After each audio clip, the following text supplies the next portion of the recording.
as we commemorate the birth of Jesus Christ more than 2 millennia ago. We offer our testimony of the reality of his matchless life and the infinite virtue of his great atoning sacrifice. None other has had so profound an influence upon all who have lived and will yet live upon the earth. He was the great Jehovah of the Old Testament, the Messiah of the New. Under the direction of his Father, he was the creator of the earth. All things were made by him, and without him was not anything made that was made. Though sinless, he was baptized to fulfill all righteousness. He went about doing good, yet was despised for it. His gospel was a message of peace and goodwill. He entreated all to follow his example.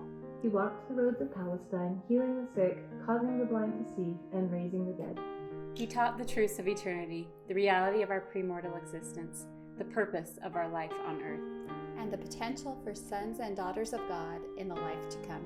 He instituted the sacrament as a reminder of his great atoning sacrifice. He was arrested and condemned on spurious charges, convicted to satisfy a mob, and sentenced to die on Calvary's cross. He gave his life to atone for the sins of all mankind. His was a great vicarious gift in behalf of all who would ever live upon the earth. We solemnly testify that his life, which is central to all human history, neither began in Bethlehem nor concluded on Calvary. He was the firstborn of the Father, the only begotten Son in the flesh, the Redeemer of the world. He rose from the grave to become the first fruits of them that slept. As risen Lord, he visited among those he had loved in life. He also ministered among his other sheep in ancient America. In the modern world, he and his father appeared to the boy Joseph Smith, ushering in the long-promised dispensation of the fullness of times.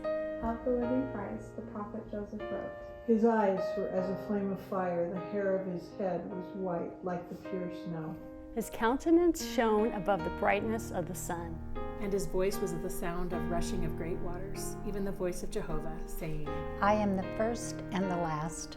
I am he who liveth. I am he who was slain. I am your advocate with the Father.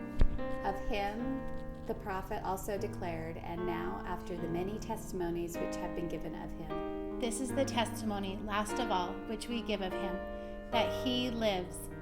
For we saw him even on the right hand of God. And we heard the voice bearing record that he is the only begotten of the Father.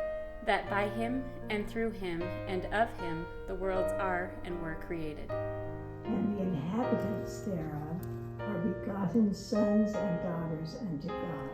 We declare in words of solemnity that his priesthood and his church have been restored upon the earth.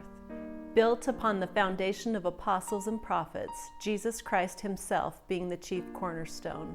We testify that he will someday return to earth. The glory of the Lord shall be revealed, and all flesh shall see it together. He will rule as King of kings and reign as Lord of lords.